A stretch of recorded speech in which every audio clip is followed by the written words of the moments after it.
it in, bring it in, bring it in, bring it in. My man Frankie Rob, what's going on with you? Man, you already know everything's smooth here, man. Can't complain about nothing. Just winding my day down, getting ready to turn up with this podcast we got coming, man. It's going to be exciting to see what's going on with this story here. Man, it is definitely going to be exciting, man. It's definitely going to be exciting. I just like to tell the Daddy Podcast fans to comment, man. Give us some advice on what they want to hear next. We got so many angles we can hit this thing. It's more than one way to skin a cat, bro. So we got so many angles we can hit this thing at, man. And just comment and let us know what you need to hear next. What is going to be better, for you. In your situation, single parent, Exactly. Dual parent, a kid that's, a little bit, fired up, a little bit overfired up, a little bit overconfident, a little bit too humble, all that kind of stuff. Just hit us up on different questions, man. Podcast we did with Sean, man, I think it's banging, man. A lot of people listening to it, a lot of people like it, man. Getting a lot of comments from it. Yes, sir. Yeah, man. That's really good, man. So how you and the fam doing, brother? Man, everybody chilling, man. Watching this movie, man, called the Most Dangerous Game, man. It's kind of crazy, man. A dude is got cancer or whatever, and it's a rich person, a society or whatever, that's paying like $1 million an hour trying to kill him, man. So I was in the middle of that before we started this podcast, man. I'm a little amped right now, man, because it's just like, man, dog. If I was that dude, man, I'd be trying to do everything to give money to my family, man. And that's what everybody does, man. At the end of the day, when you grow up and you understand life, you realize that you here to reproduce and make the world better, and protect your family, man, and they help everybody grow. Definitely. You right about that, brother. Yeah, man, but let's go ahead and get started, man. Get this thing started, man. We got a very, very special guest, originally from Jacksonville, Florida, like most of our guests are. But, Jacksonville is a city that shines bright. So we everywhere, man, all over the country, all over the world. Right now we're blessed to have Xavier Brewer. He's a G.A. at the Clemson Tigers, man. Xavier, how you doing? Doing good, man. Appreciate y'all having me on. Man, I appreciate you being on here, man. Breaking a little bread with us, man. We got a lot to talk about, man. So I want to go ahead and get started early and kind of go from there, man. So, starting off, your younger years, man. What sports did you play? How did you start in the sports? How did you start loving football? And just how was it? Yeah, I just almost had no choice to get into football. My dad played in the NFL. My older brother also played in the NFL. Originally from Denver. My dad actually played for the Broncos and grew up in Denver. Okay. And when he met my mom, she was a cheerleader. They met in high school. So again, I had no choice but to be a football player. I was born into it. And but yeah, we moved to Florida when I was about 10 years old, and so pretty much I grew up in Florida playing football mainly. I started playing at 6 years old. And, just grew up playing the video games, playing around the neighborhood all the time. And, I for whatever reason, at a young age, I fell in love with Madden. I love the schematics. I love learning the details of the game. And then obviously when I would watch football, I would kind of try to even figure out even more. So dig deeper into the little details. And like I said, have my dad and my older brother, there to kind of show me the ropes and teach me a lot of things that probably a lot of guys don't get at a young age, just further my love for it. And then obviously just playing the game as well. And so, yeah, when I moved to Jacksonville, that's when I got exposed to real football, because, coming from Denver, we had some good players like Lindell White. He was a guy that I grew up watching play with my brother, but you come to Florida and it's everybody's like that, I just grew up with so many kids that I knew that were better than me for whatever reason or not. They didn't make it to where I got to. Sometimes it was some of the choices they made. Sometimes it was, things that were out of their control. So I always looked at football as a great opportunity to advance yourself, but also to help you understand that, sometimes there's some things out of your control. And so to always just have a grateful attitude for everything that you can have and can get from that game. And obviously health is one of them, because like I said, that's one of those things that a lot of people can't control that, stop them from getting where they want to get to. But then again, like I said, on the other side of that is a lot of people made bad choices. But yeah, so I just always loved the game. I was always blessed from a young age to have a lot of great coaches that were not only they were good football coaches, but more so they were good men, and they cared about me more as a person than they did as a player. And I was talking about from Little League. I played with the St. John's Bears. Okay. Now I went to Bartram, and then obviously got that chance to play at Clemson. And so just always had coaches that really they care about you, and they always preach the message like one day you guys are going to be fathers, you're going to be business owners, you're going to be doctors, whatever you want to be. But that's who we're coaching. That's who we want to develop. We don't like this football. It's going to be here. It's going to go. You know, and you don't know when it's going to end, but it's going to end one day. Mm-hmm. But at the end of the day, you're going to be men, and so we want to develop you as men. And so again, that right there, that pretty much stamped my love for the game and helped me realize, like, once I'm done playing, I want to be able to do that same thing for the next generation. Yeah, that's very cool. So having a father that has played at the highest level. Like, a lot of those fathers that played at the highest level don't want their kids to play. So did your dad want you to play football? Oh, yeah. Like I said, I grew up in a football family. My mom was football crazy. So they let me get started at a young age. And so, yeah, I think I'm going to be the same way.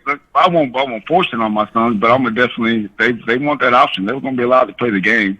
Because a lot of people say they worry about the concussions and stuff, but it's like – you can get concussion falling down the stairs. You know, a lot of people don't even realize soccer actually has the most concussions of any sport.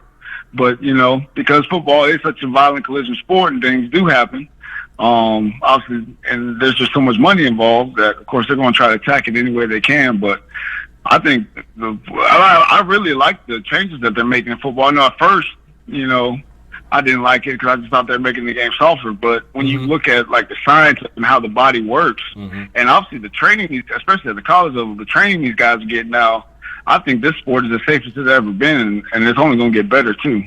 So You're right. I like where it's headed. Definitely. So I think the pressure put on it from a health standpoint, it all came out for the good because, again, they're making a lot of good changes to make the game even safer. Definitely. So, like, coming from – so my daughter, she runs track out there at Creekside.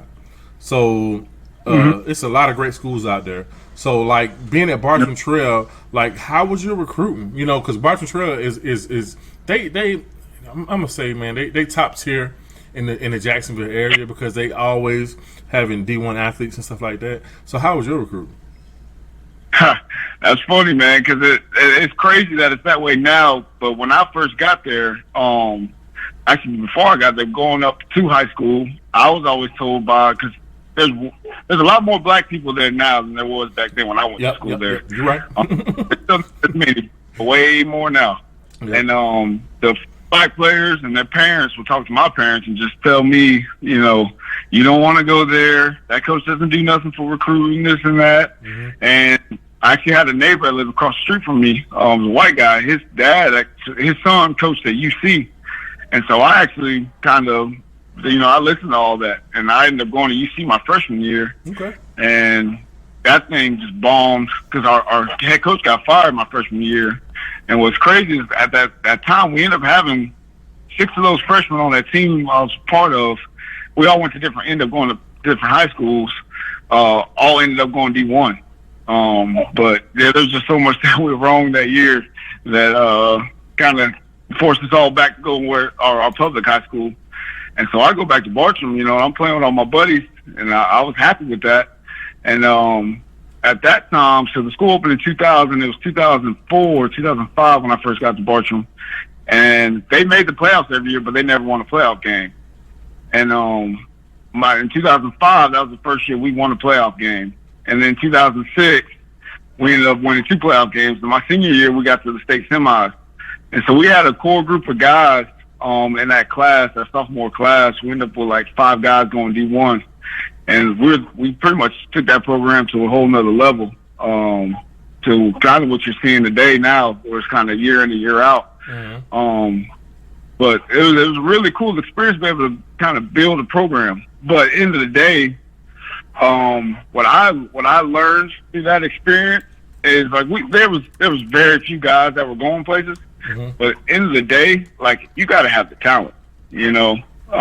Bartram, they had good players, but I think there's a lot of people who they just thought they were better than they actually were. And then also you can't put a lot on the head coach. From a recruiting standpoint, like he has a certain job to do, and guess what? Those scouts are coming to Florida. Like if you're in Florida, those scouts are coming to your school. And it's the scouts that decide ultimately if you have the talent to play. It's not your head coach, And so, like I said, from my experience of just kind of hearing from other people and then kind of going through my own deal, where I was blessed was I actually had a coach. I don't know if you remember his name, Kyle Parker. We were in the same class. He was my quarterback, and his dad was our offensive coordinator. And I'm sitting there, I'm working camp, like a summer camp, like working with kids.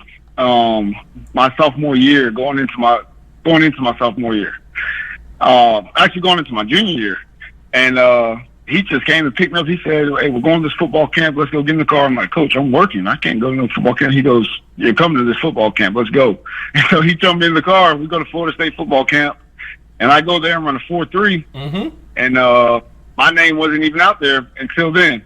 So then I did well at the camp, and then ended up having a spectacular junior season.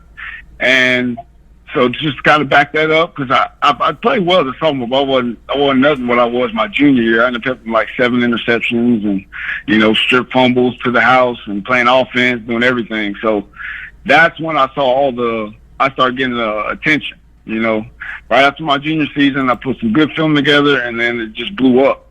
Ended up becoming one of the top corners in the country based off of that. And so that was my experience. So it's like a lot of people they can try to point the finger, blame whoever, this and that, but at the end of the day, it's on you. It's on whatever you put on tape and, what you do at those camps, because a lot of people don't realize how much coaches really care about camps. And I know that hurt a lot of kids this summer, because especially us at Clemson, like we're really slow to offer guys, but if we get you in camp and we obviously want to see the talent, but we also want to see your character. We also want to see if you're coachable. We also want to see, how you handle a little adversity, how you are against some other top competition. All those things matter, And so I think that's one of those things that helped me, because I think growing up as well, I noticed a lot of kids weren't going to camps, and even myself. Like I probably wouldn't even went to that camp if that coach didn't, put me in his car and take me around. So I was just thankful again for that.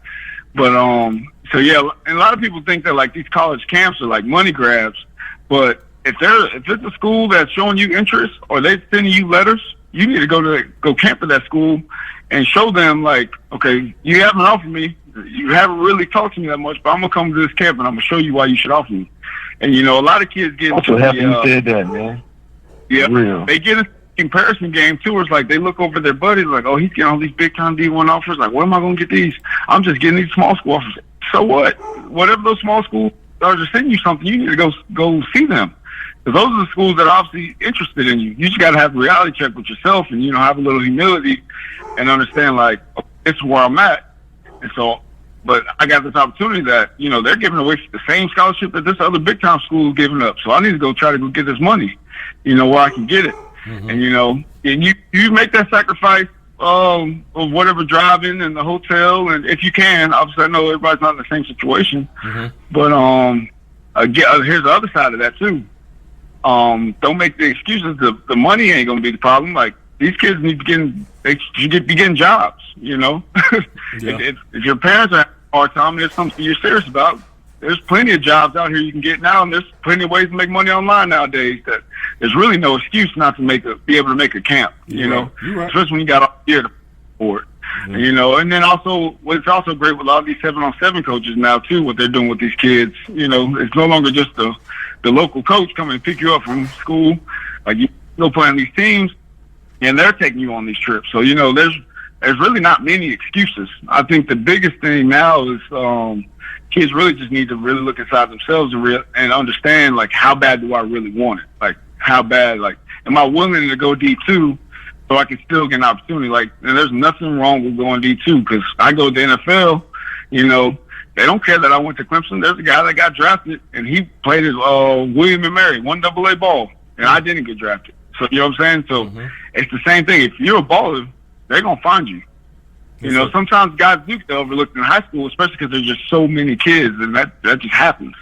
But when you whatever opportunity you do get, you got to go take advantage of that, because then what you do from there, you know, then obviously that margin, it gets smaller and smaller, and those NFL scouts they have a smaller market to look at, and they scan everything and anything, and they will find you if you can play. You know, if obviously that's your ultimate goal. But then also on top of all that, like the free education you can't beat. So you got to just take advantage, you know, your opportunities that you get, and, you know, try not to get in that comparison game, because that's a dangerous thing to get into, you know, looking over at somebody else's blessings and you ain't, you know, thankful and grateful for yours. So I know I kind of went on a tangent there, but I'll let y'all go ahead and chop up. No, you good, man. Well, people, no, that's what's up, man. For real. That's what's up. So people do not understand, man. It's a teetering scale, man. And like, you got all these levels of football. You know, all these levels of football. You know, the Pee Wee football. You know, the midget, middle school, high school, college, and you know, pros or whatever. But it's far in between that somebody is the top dog in every level. Like, it's because even if somebody is the top dog, they get treated such a way that when they change to the next level, they're not prepared for it. They're not prepared for the grind, the hustle. It's all about the grind, the hustle. Like, and parents don't understand. Parents look at, you know, they kind of, we kind of selfish as parents. Like, we look at something and see a certain brand and see what somebody got going on. We don't understand that's not the end all be all. Like, just keep grinding. Nope. Just keep grinding, and that's going that self motivation, or that you're not receiving the benefits or the gratitude you think you deserve. Like. That could motivate you to be a better player in the future, and they just don't understand that. Frank Roy, what you got, bro? Man, like I'm so happy you said that, man, because one thing about it is, like, nobody these days, I know, like, we grew up, like, adversity was part of life. You know what I'm saying? That's why most of these kids here really don't have any character, because they don't want to go through no adversity. They want everything to come easy. They want to go to a school here in Jacksonville. Everybody want to go to a school where everybody getting offers from, not knowing what the adversity the kids been through to get what they got. Number two, like, they could be like my son. Like, well, how Jacquay got this offer? He really is 6'2". He really did run a 4.46. Like, it's really big things that happen. Like, you don't see the outcome. You know what y'all didn't see? That shoulder dislocated. Y'all didn't see that wrist broken, the finger dislocated. Y'all didn't see that part that made him drive to every opportunity that came his way. He knew he had to take advantage of, because it could end. So, you know, you look at the bigger picture. Yeah, man, he made it. Yeah, he did it. Yeah, he played his college here, but it's really in the college, man, that made him who he is. It's like with Sean, man. It's the adversity that they went through. Things they went through. Like Sean, them, like we did the podcast yesterday. They're moving all across the country, man. This man never settled for real. You know what I'm saying? And everywhere he go, he always had to compete. Always had to prove himself. And that's what a lot of people don't want to go through and see, that you just have to go through the adversity and deal with it, man. Just, you know, like you said, man, you want to go to a camp, your mom ain't got no money, man, get you a job. It's like, if it's really what you want, you're going to do what it takes to win, man. Yeah. I'm happy you said that, man, like, for real. It's not no excuses, man. And, you know, with the times that we're going through now, man, I find myself arguing with people. I'm military, so I find myself arguing with people, and they say, you know, you don't have excuses. And a lot of what they're saying is right, but what they don't understand is some of the situations that a lot of the kids, some of the kids are situations that's totally meant for them to fail. So, like, you need programs and stuff in the way to get them to see the light. Like, it's totally meant for them to fail. Like, the life wise, you know what I'm saying? That's not an excuse. That's just the truth. But it's hard to get people to understand and see that. So let's jump into, all right. So I was looking at your recruiting on 247s and stuff like that. So what made you pick Clemson over all other schools? I will say that Kyle Parker, he ended up committing there our sophomore year, and so that helped. I'll be honest with you, I didn't know much about Clemson. I grew up liking all the Florida teams. I loved Miami growing up back in 01. Those were the dream about playing for.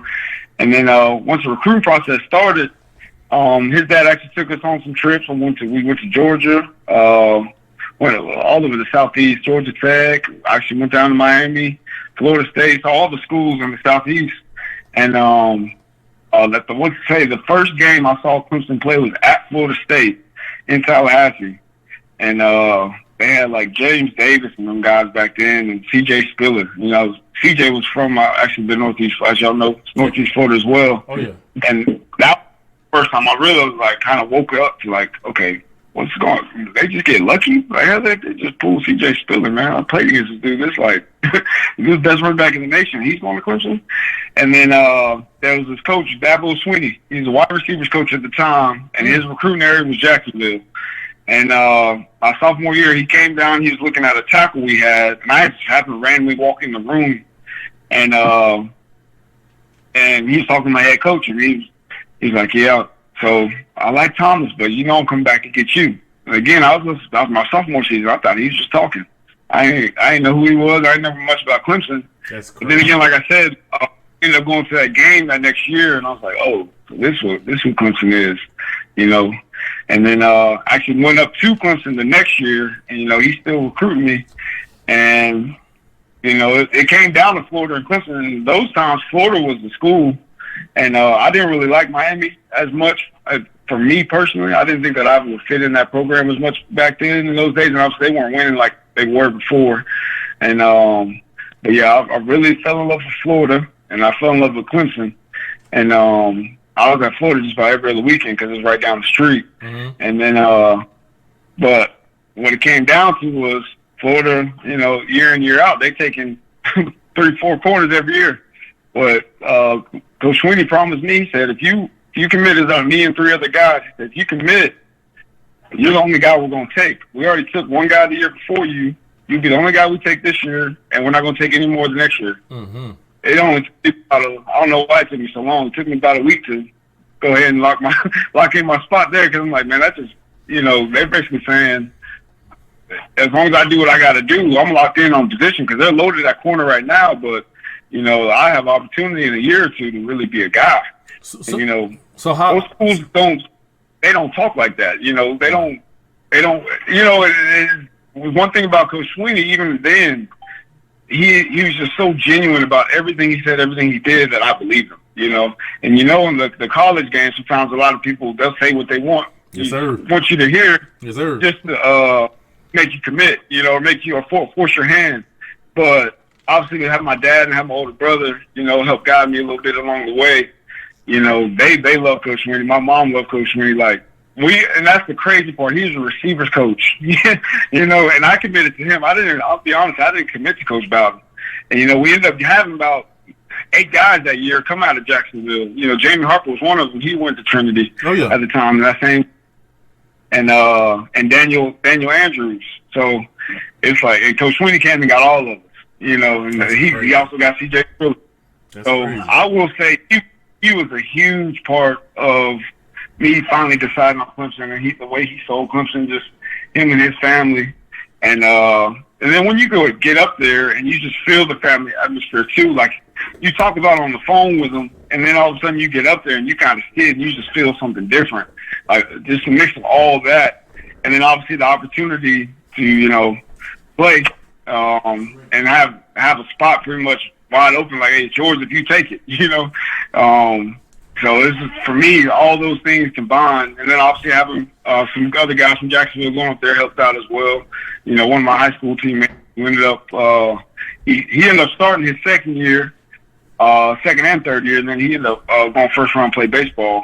He did both in college, and so just a lot of those things kind of mixed into it. The family atmosphere, the opportunity to play, and it's just being a right fit for me because I grew up obviously in Barton Trail, you know, it's in the woods.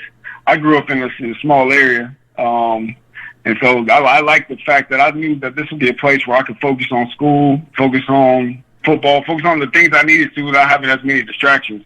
Because I would say later in my high school career, I did get into some partying, some house parties and all that. And I'm like, man, I can't go to no Florida State. I can't go to no Miami, because if I end up doing that, I'm going to just be all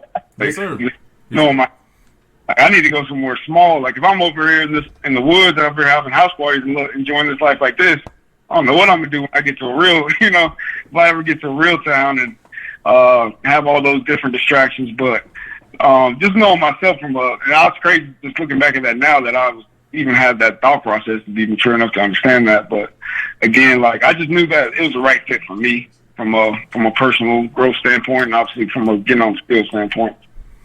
Definitely, man. That's awesome. That's awesome.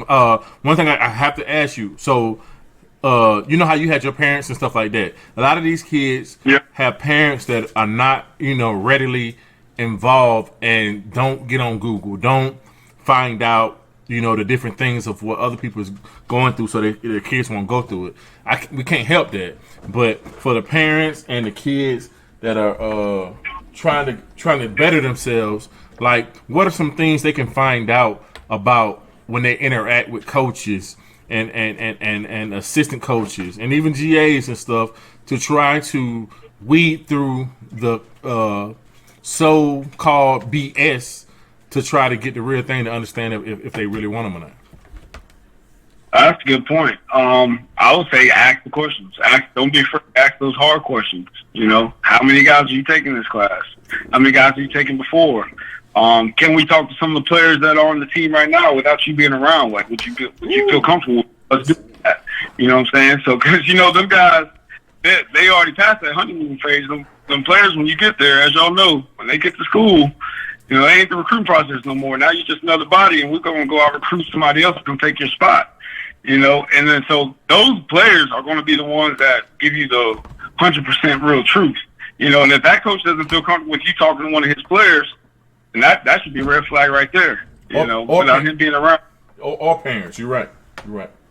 Or parents, yep. And so I would say that's the biggest thing when they do get in the recruiting process to try to weed through some of it is don't be afraid to ask those tough questions. Find out what those tough questions are. Like you said, Google has all of them. There's so many different websites and pages that I've already done all the research, and I love what y'all are doing right here with this podcast as well. But along with that, there's a lot of things that they can go find online where they have lists of questions that you can ask, that you should be asking before you decide to, commit to the school or allow your son to commit to that school. So Frank Rock, man, I know you know about all that. Go ahead, Frank Rock. Yep. What you saying, bro? No, I know you know about all that being star-studded because you meet these coaches and you see them on TV and you halfway forget all the questions and stuff you want to ask because you star-studded it a little bit, man. Absolutely, man, because I promise you, man, like me and Randy was doing a podcast, but it was just me and him. I'm asking him the same questions we're asking you, right? Yep. So he was telling me, hey, Frankie, when you get there, man, you better write a list down the questions you want to ask them. So I was kind of, okay, I never been through the recruiting process. I'm a military guy myself, so I didn't know what questions to ask. So number one, listen to the podcast, researching the way we're telling you will give you a better insight as to what question to ask to find out what's important to you, because you have a good question, but it may not be pertaining to you. It could pertain to what. For me, I was like, man, the question that Randy asked may not be pertaining to me in my situation. So you got to find out what's important to you, be a podcast and talking to people. So Randy said, hey, Frank, when you go to your business or whatever, man, write down some questions you want to ask. So I asked him, what should I ask? Like, ask on people that have to do the research by going online and finding out how many people already committed or how many people are already there. So I got inside a couple coaches' offices and just forgot all about the people in my pocket because I was like star-studded. Coach Saban was one of them. You know what I'm saying? South Carolina coach was one of them. Then the Florida Gators coach, Dan Mullen, was one of them because I see him on TV. So I forgot to ask them everything I wanted to ask them. So just know people just know it may happen, but just keeping like Randy told me, I should have been saying the whole time, got my hand in my pocket, put my hand out, a paper in the hand, I can ask these questions. But I see now that it's very, very important that you do have that communication to where your son is going to be and you put your son's life or daughter into these people's hands. You want to find out about them. Just be very, very, very intuitive about everything you got going on. You know what I'm saying? All right, Xavier. Yeah, go ahead, Xavier. Oh, yeah, that's good. And I actually just pulled up Google, like, real quick. I just said, questions to ask college football, college athletic coaches. Yes, and sir. there's a list. There's about 100 questions I'm looking at right now. So, yes, sir. Wow. That's awesome. That's awesome. Yes, that. It's that easy, man. But some parents just don't. It's just something that don't kick in, man. It don't kick in. They don't understand that this 4-year commitment is a 40-year commitment. Like the kids, and of course the kids don't understand it, but the parents that some of them haven't been to college and some of them have been to college don't kick that in. You know, all the work they done, man. This 4-year commitment, man, can change their whole kid life for 40 years. Exactly. You're exactly right. True. That's 40 years. And then y'all go ahead. Too, like, could I see myself living around this area? Yes, sir. Know? Oh, good one. Good one. That's what the biggest network's gonna be. Is that college, that school. Yeah. Jamie told us, that's man. What? Jamie told us. We did a podcast on Jamie. You know what I'm saying?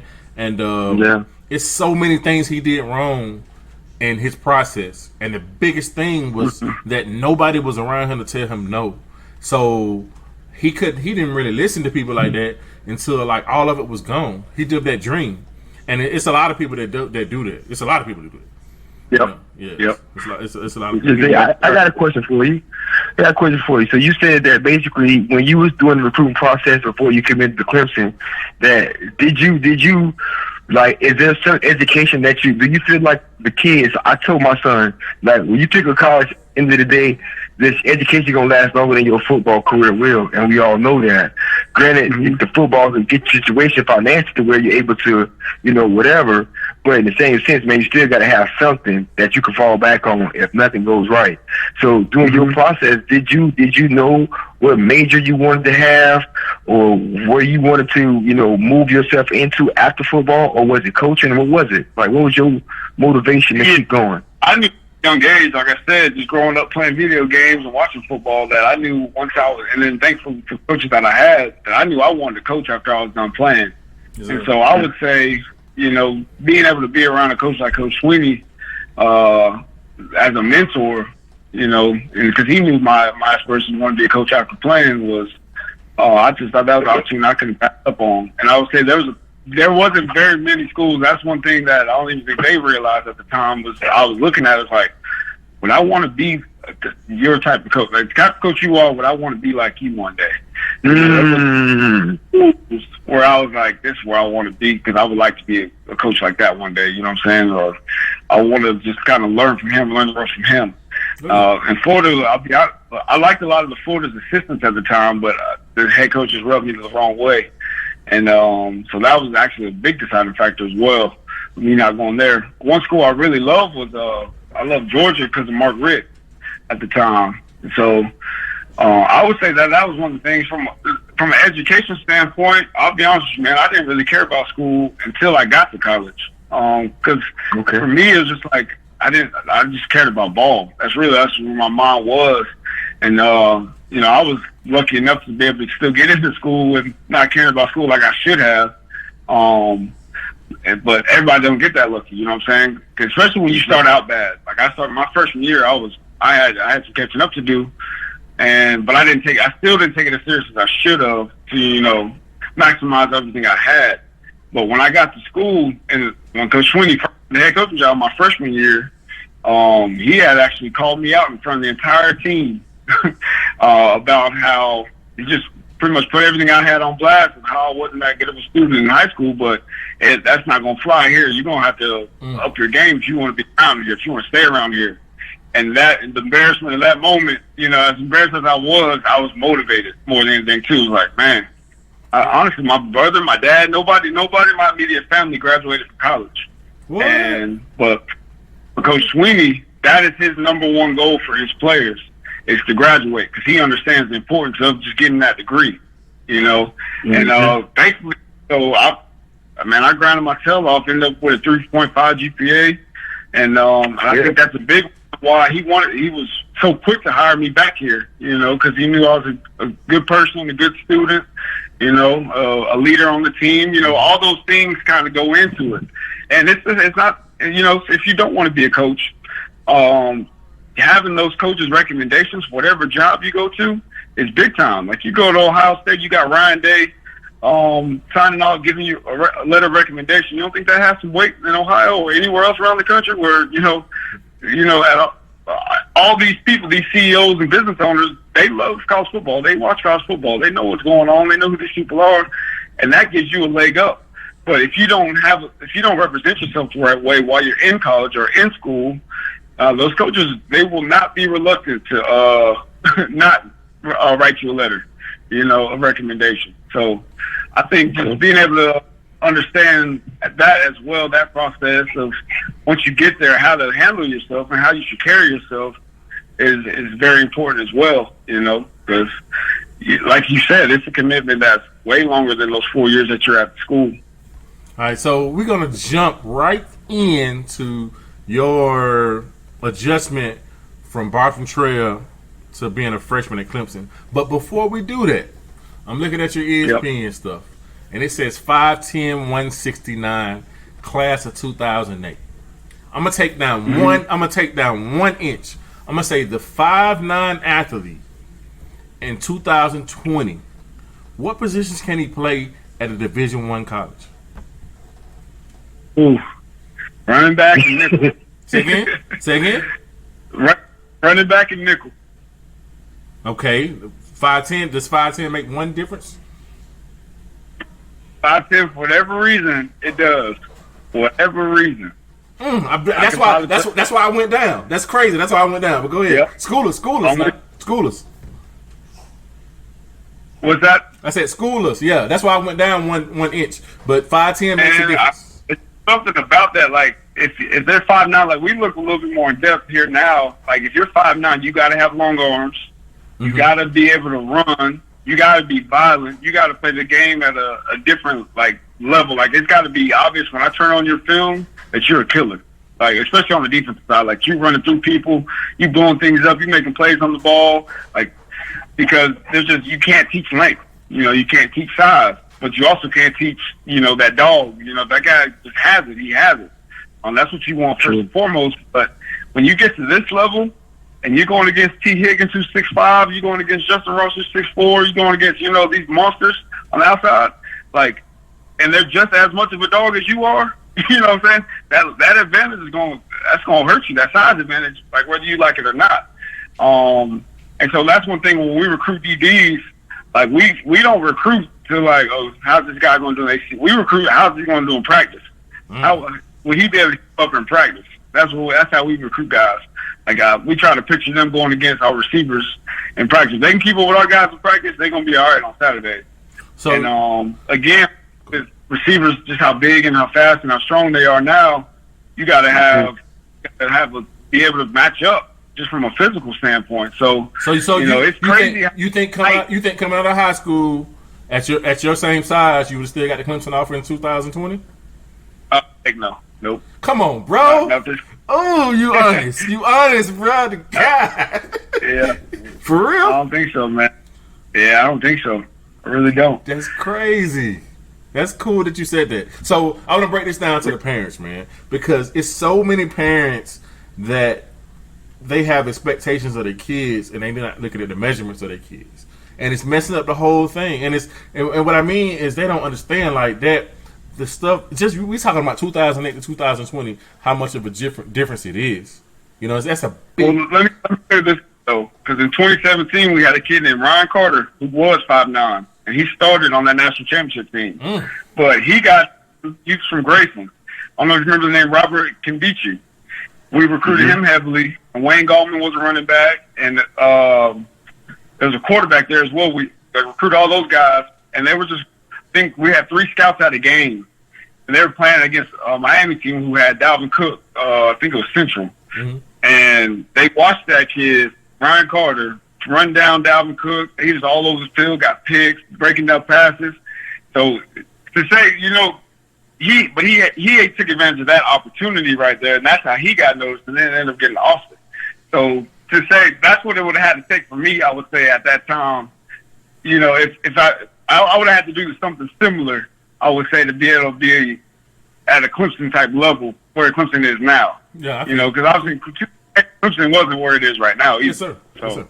that's what I'm saying. I'm not saying it's impossible, but it will take a lot. You know, But it's just like a basketball thing, man. To have a kid that's under 6 feet play Division I is almost not happening. Like you got to be the stuff, and you really got to understand basketball. You got to know the game, all that kind of stuff. But I got parents that they got kids that they think gonna play certain positions, and the mama is 4'1", the daddy is 5'3". You know what I'm saying? That's unrealistic. It's unrealistic to what they're doing because times has changed. So I just really want to knock on that point because that's a big thing that's wrong with parents. They don't understand. Like at the end of the day, the measurements got to be there, and they wonder why they make all these excuses. Like your son went to Trinity or he went to Barton Trail. That's why he got that offer. No. It's measurements. No, it's the school. No. Yes, it is the school a little bit, but like it's measurements. A whole lot of stuff. Y'all not biased to nobody, right? You want a good kid with good parents, a good background. That's a dog, right? You're not gonna be biased to nobody, right? Period. You're exactly right. Yeah. So like a lot of parents just don't understand that. I want to get that point out, man. But let's go ahead and jump into your freshman year, man. How was the adjustment being at Clemson? Oh man, it was a reality check. I tell people now, the jump from high school to college is a lot harder than that jump. But I know from my personal experience, from college to the NFL, because I'm going against my neighborhood guys, in practice, and I've seen the games. And then when I got to the Under Armour game, I played the very first Under Armour game, going against Julio Jones and AJ Green. I've been covering 5'10" receivers to going against, these 6'3", 215-pound freaks that can run and do all that. That was like, whoa, this is what it's really like. And when I get there my freshman year, I was thankful to have that first experience to play that game to kind of have this is what it's really going to be like. And then just going in my freshman year, just realizing I needed to grind. Like in the off season, more than I ever have. I was always a guy that always did extra work anyway on my own. Mm-hmm. But I knew I had to take everything to another level if I want to have a chance. And so that summer I did that, and I actually put myself in position to. They weren't sure if they wanted to redshirt me or not, which was crazy because they had 5 corners who were like solidified. The guys had been playing, like they were in a rotation, and they actually were considering putting me in the rotation because I did so well in camp. But end of the day, it was just kind of like, I wasn't going to play as nowhere near as much as those guys. I wasn't going to really be able to break the rotation with no point of, wasting a year on me. And so I actually didn't redshirt the first couple games because they just wanted to make sure everybody stayed healthy. And then they ended up, once everybody was healthy, they ended up just going ahead and redshirting me. And I will say it was that first game where I didn't redshirt. We went in the season, we were ranked number 9, and we played Alabama. And this was Nick Saban's second season. So they were 6-7 the year before. And mind you, Nick Saban came to my high school to recruit me, and I was like, I didn't even think twice about Alabama. Because, like I said, the year before they were home, second year, I knew his backstory, how he left LSU to go to the NFL. It's like, he ain't the kind of guy I want to go coach for or play for. Mm-hmm. But anyways, so that was their coming out party. We ranked number 9. We had C.J. Spiller, all these guys come back, Aaron Kelly, Colin Harper, whatever. They weren't ranked at all. And we played in the dome, and they smacked us in the mouth. Literally, like one of our safeties, I think it was running back, Glenn Coffey, knocked our safety's tooth out, ran him over so bad. I was like, all right. Wow. And so kind of just looking back at it now, it's kind of crazy because it was like that was their coming out party. And it wasn't like number 5 or 6 games later where Coach Swinney ended up getting the job. And then, obviously Clemson, Alabama had their rivalry going for those 4 years. It's just crazy to see how fast things can change, Yeah. And it was kind of like my career. It's kind of like early on, I got smacked in the mouth early and like realized, okay, this is what it's going to be like. And so I got to take everything to the next level, and I just got to grind, make sure I'm ready for whatever opportunity I get. And then, my redshirt freshman season, I got some more playing time. A few of those guys came back, but I was able to break the rotation and play every special teams, and then just earn the respect of my teammates in the off season, and they ended up becoming the leader obviously in the weight room, conditioning. And a lot of people don't realize how much that stuff matters. And studying the game and understanding our system. Mm-hmm. We just got our D coordinator was Kevin Steele, he's at Auburn right now, and just fell in love with it because he was a guy that he came from NFL background, so he was teaching us a lot of next level stuff. And, I just fell in love with the process of learning, not only learning my job, learning everybody else's job, and so thankfully that opened up doors for me. So where I was playing safety, I was playing nickel, I was playing dime, I was playing corner, I was doing everything. And then by my sophomore year, I was a solidified starter. I wouldn't come off the field and ended up being a 3-year starter all the way through, voted team captain my senior year.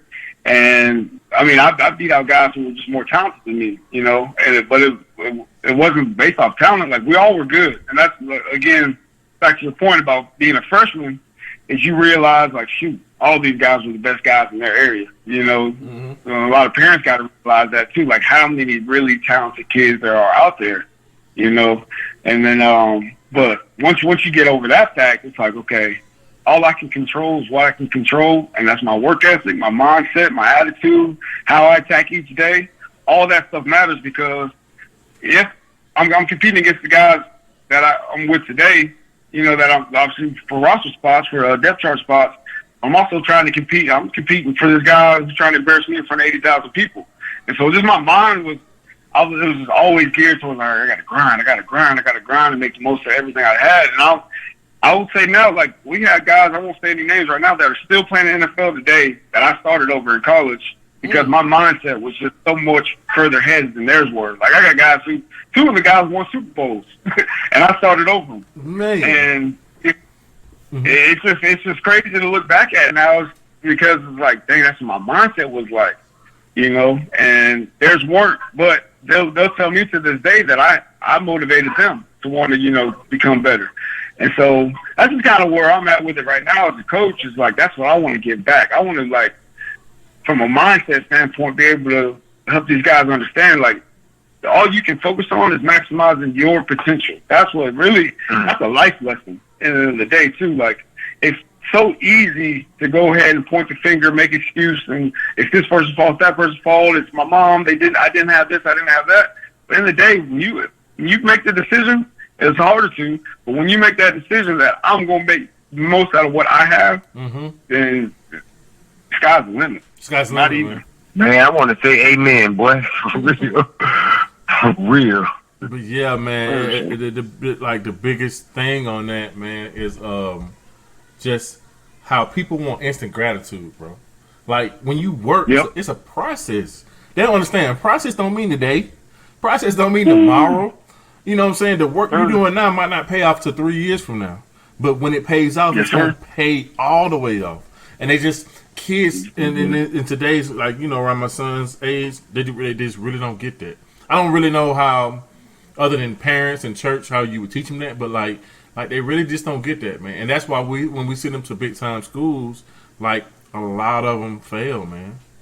Fail. When I mean failed, I mean within 2 years they end up transferring to another school because and then some people transfer and it's not a bad thing because it just wasn't a good fit. But some people transfer because they just can't wait. They just don't understand the big picture. They don't understand team. They don't understand it's not about I. And that's all things that should be taught at biddy ball. Team. Yeah. You know what I'm saying? At biddy ball, you should understand it's not about you. It's about us. It's about the team. It's about what's best for the team. Yeah. And it's about the process too. And fall, like you said, I love when you said that the process. You got to fall in love with the process. Yes, sir. Like, you cannot fall in love with just the end goal. Because once you get there and you get it, you're gonna be like, all right, you're probably not gonna get it. Chances are, if you don't fall in love with the process, but once you get it, you're going to push. But you got to form like when we say that process, it's every day. It's not just on Saturdays when you're playing the games. It's those practices. It's those times in the off season where it's like, okay, well, I can sit around today and watch Netflix, or I can go out here and do this work. I can sacrifice an hour or two to go get this work in. I can go grab some of my teammates. We can go do some one-on-ones. You know what I'm saying? Yeah. Or I can just go work my footwork on my own. If I can't get nobody else, I can go run these hills. Like, it was those things that you got to really fall in love with to maximize what you got. And, then whatever happens, whatever comes from them, that you can be satisfied with. And I love what you what you said about the kids failing, because sometimes the coaches need some accountability too. And I will say that's one of those questions you need to ask those coaches is, what are my chances of playing? If he's promised you playing time, that's red flag. If he's promised you playing time, you promised me playing time, and they got a 21, 22-year-old senior in my position. No development. That I think I'm about to just walk in there and take his spot. Like, come on, man. That's exactly why my son chose Alabama, because Nick Saban was the only coach told him, I can't guarantee anything for you but an opportunity if you prepare yourself mentally and physically. It's the only way you get on the field. I can't give you nothing else. And so everybody else like, oh man, you ain't finna sit on the bench, man. Hell no, man, you 6'2", man, you fast, you quick, you can tackle, you finna play. He's like, Dad, you never gave me anything. Everything I got from you I had to earn. So you never gonna get anything free from me. You want this, you want these shoes? Well, give me straight A's. And I get the shoes, like point blank period. And that's the only coach out of all the schools that we talked to, that's the only school that told him, hey man, you really gotta come and earn it. You're not finna get nothing. You got to come and earn it, and that's why he chose that. You know what I'm saying? I love that. Right, yeah. So go ahead now. I agree. I'm with you. All right. So I don't want to skip past everything about college. So I mean, if you got anything in college that you, because we got so much we got to cover. So like any college moments you want to share, but if it's not any college moments you want to share, I want to know like how was the process of finally, ending at Clemson and trying to go to the NFL. How was that working? Man, that 2011 season, you got to talk about that season. That 2011 season, that was my freshman junior year. That's when you got to talk about that one. My career was. You got to talk about that one, brother, for real. So my high school career was a lot like my college career because it was like, we were building something. Like, we had a good foundation, but I was able to be a part of the process of really, truly building something, because Clemson was always, good, but never, like, elite, and never respected on the elite level.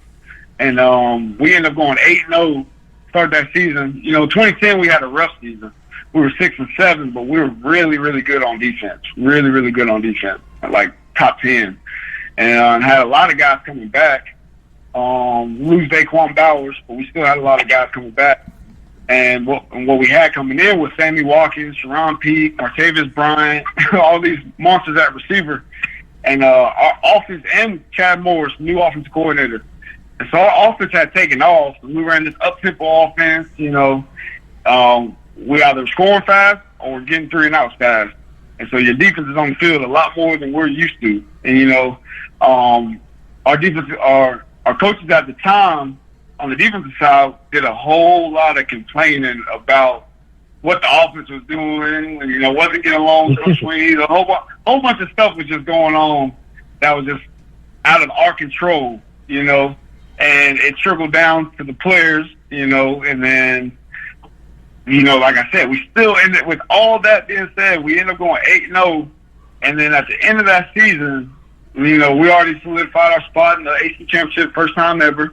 We haven't won AC Championship in 20 years. And then we ended up dropping 3 of our last 4 games to teams that they had no business playing with. But because just everything just escalated off the field, things that, we shouldn't have been having to deal with, we were dealing with. And we just got beat. Got beat by Georgia Tech, got beat by NC State. And then for whatever reason, we decided to put it all together in the ACC Championship. We played Virginia Tech. Virginia Tech had only lost one other game that season. It was to us in Blacksburg early in the season. Because we beat, we had 3 ranked games. It was Auburn was the first one at home, and they're coming off being 17-0, just won the national championship the year before. Obviously, they lost Cam Newton to them. But we smacked them at home. And then we had Florida State at home the next week. They were like a top 15 team. Ended up beating them on the last second play. And then went to Virginia Tech in Blacksburg and beat them. They were a top 10 team. And so, again, our confidence was up. We weren't, once we're 8-0, it's kind of like we weren't used to being, in that stratosphere, like Clemson is now. And we didn't have the right mindset. Like I said, there's a lot of stuff off the field, but even also on the field, we needed some humble pie, and we got it. Losing 3 of the last 4 games. And then, again, playing Virginia Tech again, ended up beating them 31-10. That team only lost 2 games that year, and they're both for us. And then won our first ACC championship in 20 years. And then we go to West Virginia. I'll never forget it. And Orange Bowl. First Orange Bowl we played in since, like, I think 81, something crazy. Never played in the BCS game. And going into that week, a lot of our leaders, they would go to these events, and they would see the West Virginia players. I'm like, man, these dudes are like 5'6" and 5'7", 8". Like, we thought to run right through these dudes. Mm-hmm. But they didn't. You know, what we didn't know at the time was those little dudes were Tavon Austin instead of Bailey. You know what I'm saying? So they ran the jet sweep left and right on us, and actually was Pooh too. I don't know if y'all know Pooh. Yeah, we know Pooh. Andrew Booth. Yeah, he went to Trinity. Yeah, him and his brother went to Trinity. And they put 7 on us so quick. Ooh. So it was crazy because we were actually in position to go 2 scores. I think it was either go 2 scores or go up a score. It was like 34-28. We're going back and forth.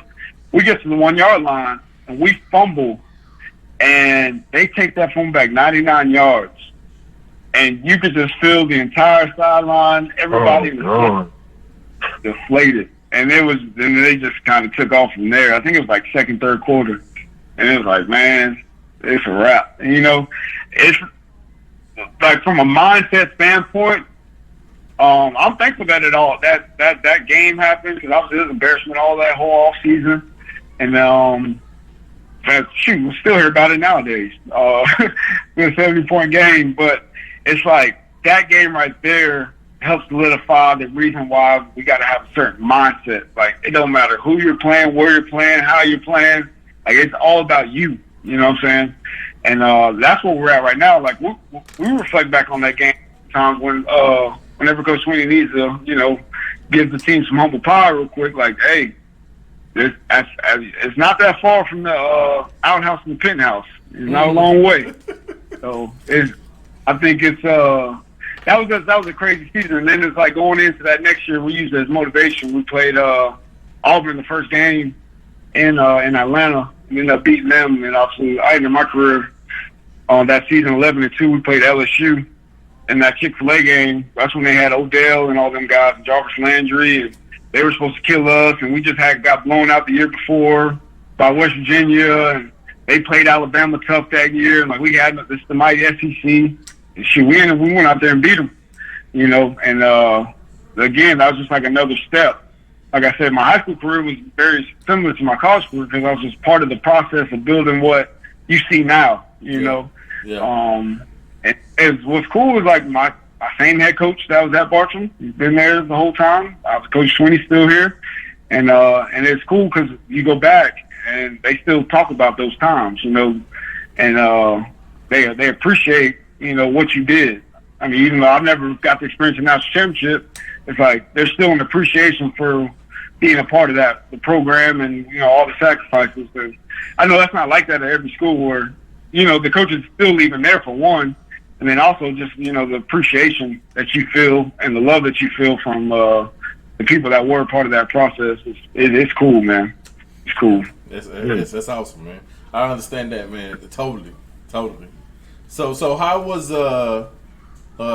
trying to get into the NFL? Oh, that was a crazy process. Because like I said, I had a good career. It wasn't great. My measurables weren't great. For whatever reason, I just got stiff. So I was the same size, but I wasn't as explosive. You know, Mm-hmm. I was really, really, really strong, but I was not explosive from a vertical standpoint. My 40 was still 4.4, but unfortunately, on my pro day, the very first run, I pulled my hamstring. Man. And that hurt. I ain't gonna lie, man. That was rough, because I knew I was gonna run fast. And I knew that was gonna be my chance, because I wasn't projected. I was projected like late round anyway. So my chance to get drafted was gonna have to be to go run a fast time, because what I had on my side was I had versatility. I didn't have the size and the explosiveness, but I had versatility to be able to play safety, be able to play nickel, be able to play corner, because I did it all. So I needed to run a fast time. And when I pulled my hamstring that first one, I was like, yep, that's a wrap. But thankfully, I trained down there with a guy named Tony Villani, He got me right, man. It's a lot of guys right. Yes, Speed do. And Yep. Orlando, right? Yep. He gets a lot of guys right. He's the best in the business. Okay. But I mean, again, you can't control certain things like that. But anyway, so after just kind of fast forward into the draft, 6th round comes around, phone starts ringing. It's like different teams calling, like you got your heart stops. Like, oh, it's about to happen. And they call you and they tell, look, it's out of you and one other guy. If we don't get to this guy, we're going to take you. But keep us in mind if you do go in the free agent. So it's like, dang, what the hell y'all calling me for if y'all ain't gonna take me? I've been trying to, it's like, bro. I've been since you are 51st podcast. I've been trying to figure this out for a minute. Like it's like they playing it's almost like an alumni thing. It's like they playing a game with people. They know they call them and they know they're not. I feel like they know they're not gonna draft them, and they just want to get.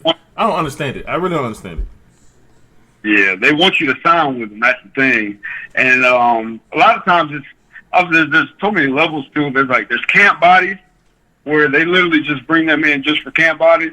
Mm-hmm. The level below that is trial guys. So you go there, way later, and you got to pay for your own flight to even get out there. You just get a chance to try out. And then it's the guys that they know that they're just trying to just bring in for camp body, mini camp body, and they know they're coming right after mini camp. And then there's the undrafted free agents that they actually pay, $5,000 to sometimes $80,000. I know Mitch Hyatt, one of our tackles, he got paid $150,000. Right. He got paid better than the 7th-round draft they did. So then there's that tier, which is obviously a bunch of different tiers that they really want to give you a chance. They believe in you. And so that's kind of where I was at. I was able to, play in all 5 preseason games, but I had a long shot. My main chance of making it was not playing defense because at that time they had just drafted Forrest Claiborne the year before. Mm-hmm. Just drafted, like I said, that 4th rounder, B.W. Webb.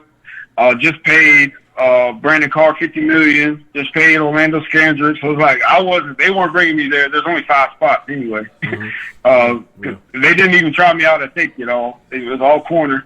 So my shot was on special teams.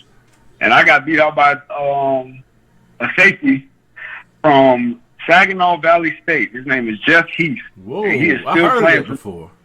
Special teams captain. That's who beat me out. And white dude, ran 4.3, really smart football player. And that was also a good, humbling experience too. I'm not ashamed to tell people that. It's like, man, that's what makes me realize, dude, it don't matter where you came from. It's about maximizing every opportunity you got. Because like I said, this dude is a white dude from Saginaw Valley State and beat me out for, the last spot on the roster. And right now he's the special teams captain with the Cowboys still. So It's like, that was my experience, man. And I wanted to get football in my system. I didn't play Canadian ball, but I didn't want to go up there. And so I just stayed home and played arena ball with the Sharks. And got into personal training. And then from there, because I always knew I wanted to coach. And, I'll let y'all chop up that NFL thing real quick. Y'all go ahead. My bad. I'm kind of going. No, you good. On the other thing I had was so many players go, no matter how many interceptions they get, no matter how many touchdowns they get, it's going to be a last day when they're not going to play football anymore. And so, a lot of players don't work on the rest of their life while they're at the highest moment of their life. Now, this is what I mean by that, because a lot of people you get what I'm saying, but a lot of people are not gonna get what I'm saying. So, when I'm saying highest moment of your life, I'm not saying it's your child's birth or your wedding or anything like that. Meaning, when you at Clemson, it's so many doors you can knock on to work on your future, and so many email addresses you can get, so many LinkedIn tabs you can get, or cards you can get when you're at Clemson. You want? Yeah, but once you leave Clemson, you try to knock on those same doors, and a lot of times those doors aren't open. So any break you can get to work on the future, our kids got to do it, man. We got to express that to them to do. I know y'all do, and the kids don't listen, but they need to hear it from the parents too. You know, you got to work on the future because everybody, just like we live, right, and we die. You know what I'm saying? So, like, you play football, it's going to be a last game you're going to play. And, like, how was that adjustment for you? Man, so that was the crazy part, man. It's like my last preseason game, I get an interception to, close out the game. And then that next morning, I get cut. That was a crazy, crazy experience. It was like, went from one of the highest moments, like I'm in the Cowboys' new stadium, just got a pick. Mm-hmm. I got a chance. Also, I knew cuts for the next day, and I got cut. And so that was a harsh reality. But like I said, I got all the opportunities, but that was a process that it took. Man, I'm glad we talking about this now because I never really thought about how long it really took me to get over that. I was probably age 26 was when I finally actually truly decided to move on. From a mental standpoint. Like you go through, because you be around this game for so long, you put so much into it, playing it since you're 6 years old, and you don't know when your time is coming, but when it comes, it hits you like nothing else you ever experienced. To have that reality, man, this was the peak, and from an identity standpoint, you go through a lot. Again, just thankful. I was thankful to be raised how I was raised, and have the faith that I had, relationship with God I had, because I don't know how guys deal with that without faith. I understand why people, commit suicide and different things like that once football ends, because it's you lose a big part of what your identity is, and that's why it's also important that coaches, and like you said, parents, help these guys realize that they are just so much more than a football player. Yes, it's a big part of who you are, but it's not, everything of who you are. And when you take that helmet off, you're able to articulate who you are without football. You know what I'm saying? Yes. And yes. Show your worth more so, than what you can do on a football field. Because that I would say, because moving back to Florida, I realized, dang, I probably should have went to Florida school because I have a lot more connections. Yes, sir. But I sacrificed that too. With Sean. Exactly. Or even just a bigger national known brand at the time, like in Ohio State. Now, Ohio State's a brand that's known all around the world. I agree. Clemson's in there now for sure, but obviously Ohio State's a blue blood where it's Michigan and big alumni, 60,000 students going to that school, and but for me, I always knew I wanted to coach. So, but at the time, it's okay, do I get into? I know I want to get football in my system, but I'm gonna need to get a real job at the time. So it's do I want to start a regular career? And so it's I start picturing myself. I start interviewing for finance jobs and different things like that, and just realizing man, it's just not me. It's not who I am. Not what I want to do. Not what I want to be. And but yeah, that's why I got into personal training, because it was a form of coaching, but I was also able to work out at the place, the facility I was training at.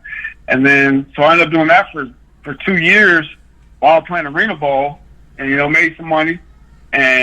But once that season, I told myself I'm going to do 2 years of arena. Once that's over, it's time to move on.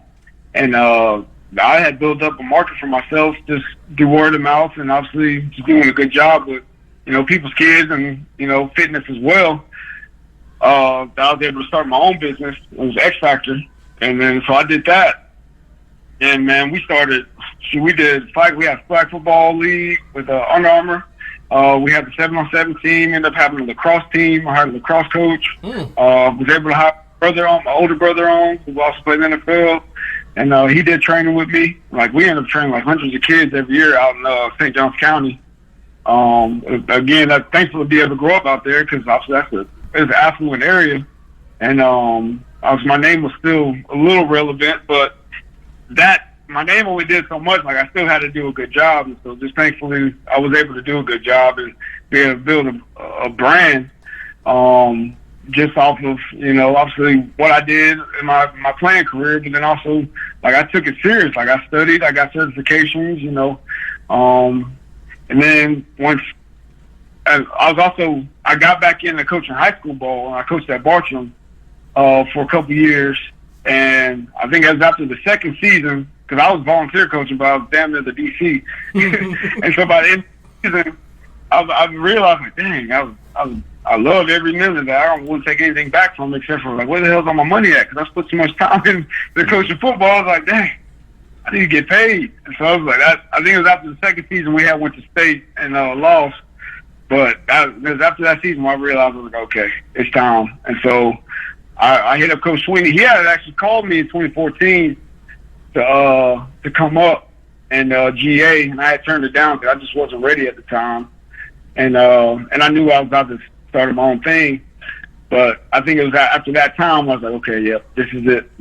It's the time. And it didn't take nothing but a week for him to realize to give me a call back and let me know he had a spot for me. And like I said, exactly like you said, it was the reason he hired me so quick, because he has a long list of guys that you would imagine that I ended up jumping over to get that spot. It was because of how I carried myself throughout my playing career, you know, on and off the field. How serious I took the game, you know, from a study standpoint. He knew my knowledge, obviously, because I played everything in the secondary. He knew everything. The thing about him too is he stayed in touch, you know, every year. You know, that's cool. Few times, you know what I'm saying? Like, just to check up on me, see how I'm doing, see how my family's doing. That's crazy. And so it was like it's a rare thing. And so once I you know, put my name in the hat, it didn't take long. Like I said, because he knew who I was, knew my character, and he saw the potential I got to be a great coach and the value I can bring too. So like that's another thing on top of, he can know you, but you still got to be able to bring value. Oh yeah, to the program. Yeah. Like, he knows a lot of, but it's like, what kind of value you bring to me? What you add? What you add that I don't have? Yeah, man. That I need. Hey, Frankie Rob, you got something? Yep. Frankie Rob, you good? Frankie Rob. Yeah, I'm listening, bro. No. I honestly, dog, I'm thinking in my head like right now, man. I ain't gonna lie. I was like, man, like I didn't know Dabo like that, but the way he talk about it, man, makes me really feel like he's a good coaching is coaching, but a person. Made me realize he's a very good person, man. Where he still contact you and still look. That's something we'll never know if we never did this podcast. I'm happy for you sharing the information with us and the fans of the show. So they can know exactly what's going on, man. Let them know what it feels like to know somebody that cares about you. Exactly. You know what I'm saying? All what was going down recently. Obviously, y'all know all the stuff that was going down with, you know, just attacking his character. It was something that happened 3 years ago. It was drawn way out of context. Whatever happened. But it's like, we know this man's heart and like what he's really about. Like, he really like genuinely loves every single one of his players. He doesn't have social media because he's too busy keeping up with his texts and his emails with former players and former guys he used to play with, former coaches he used to, you know, he's just a personable guy. Like, he's a relationship guy. And he built the program to be a relationship-driven program, and he doesn't just talk about it, like, he lives it. So that's why another reason why, obviously, just following the success of the program throughout the years, just knowing how it was built. I just knew it was built the right way, you know.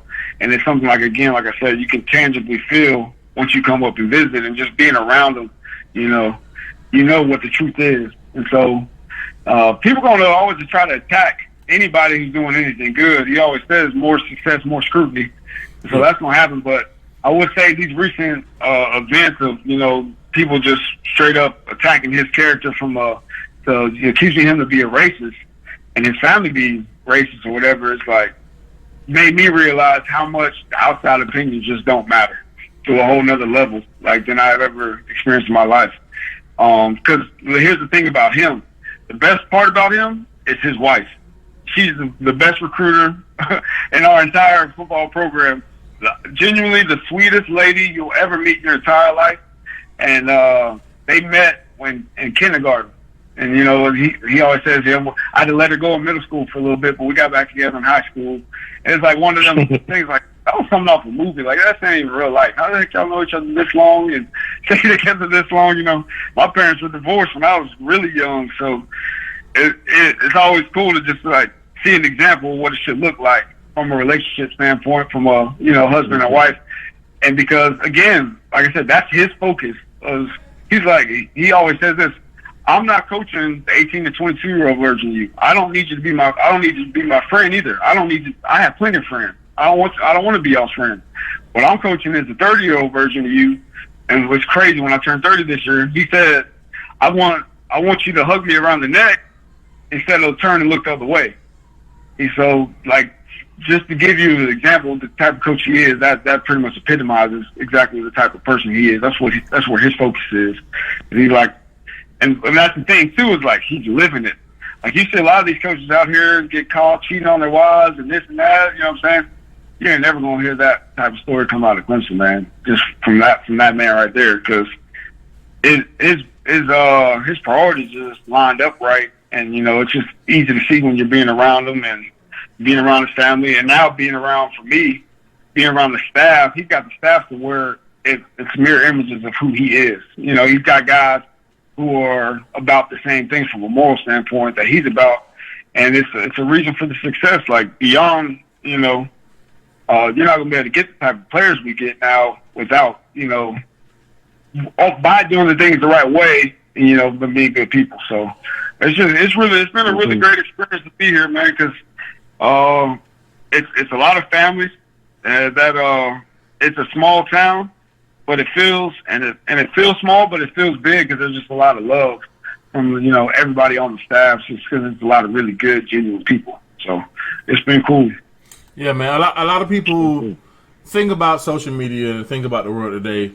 Because a lot of people think everybody should react the way that they react, and that was my biggest problem with a lot of things I dealt with in the last 10, 15 years. I always thought a friend should react the way I react. That's what make him a friend.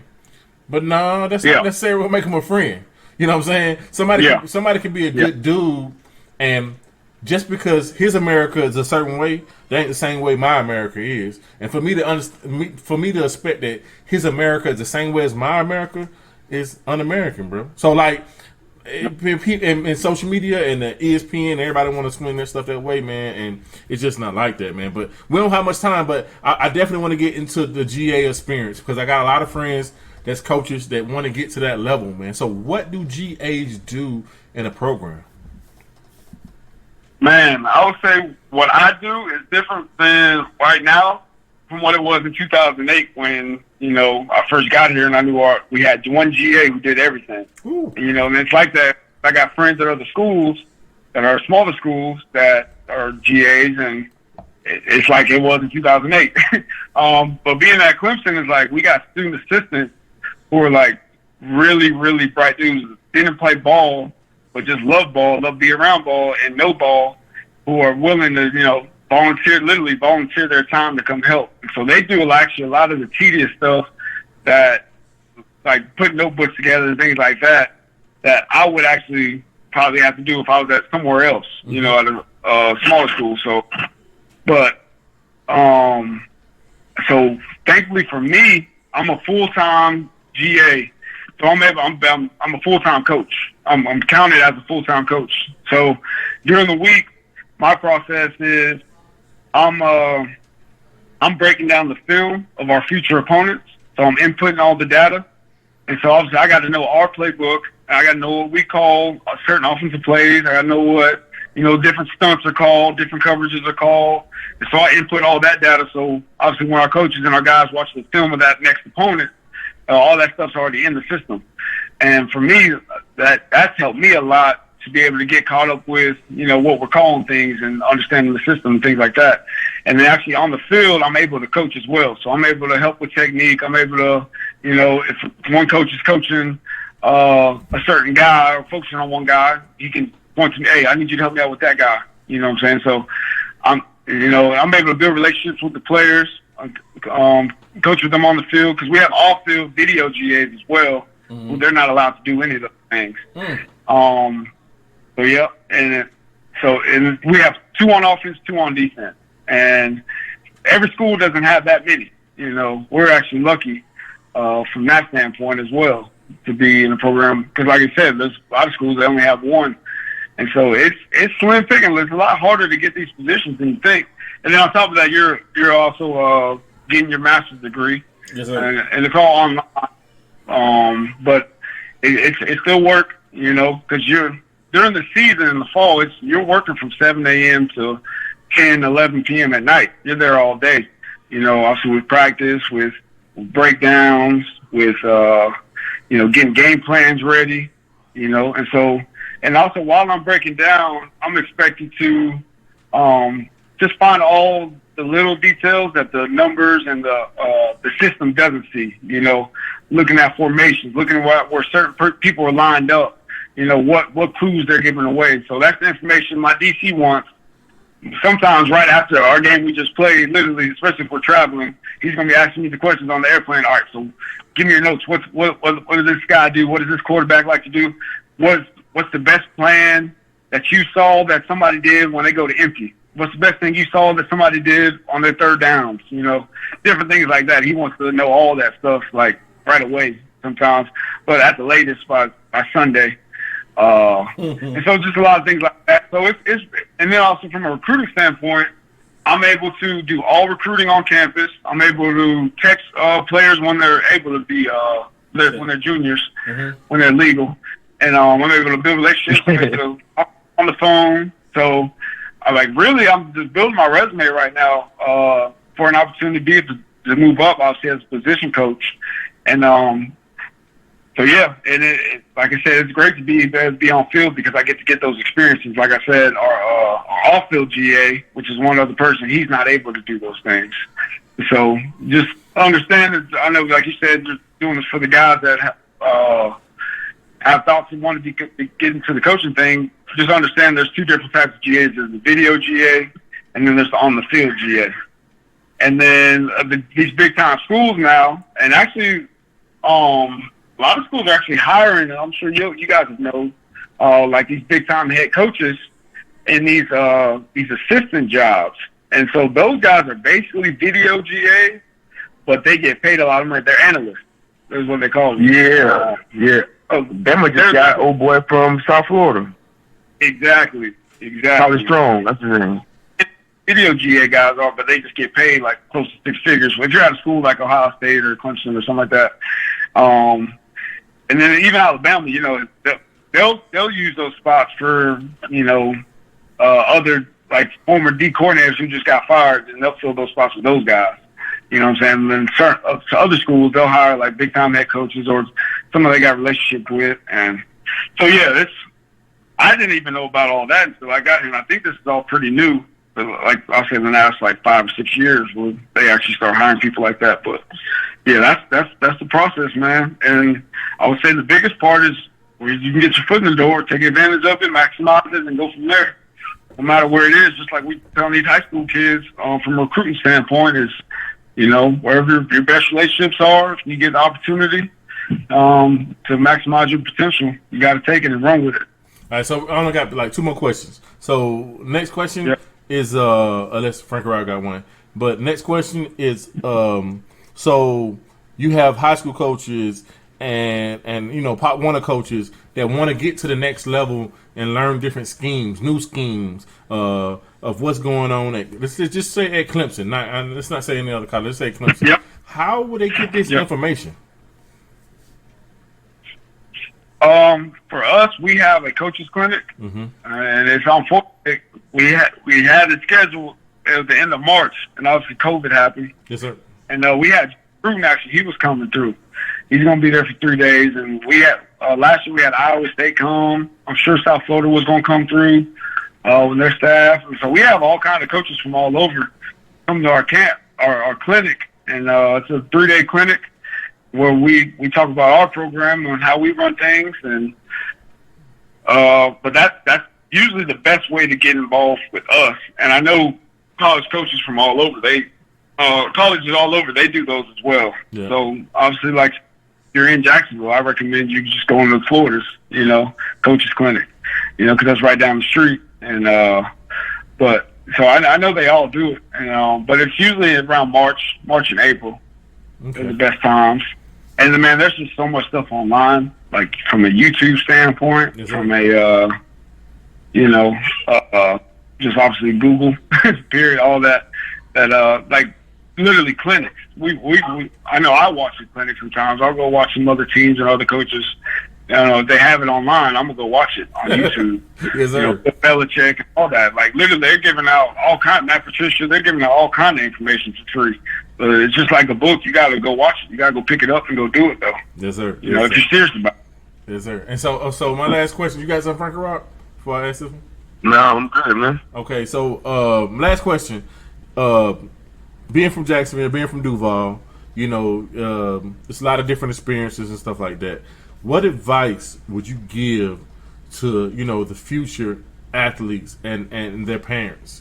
That's two separate questions, but like the parents and the athletes, that's just, you know, just going through the process, you know, and dealing with it, you know, because everything don't always work out right at first and stuff like that. But what advice would you give them?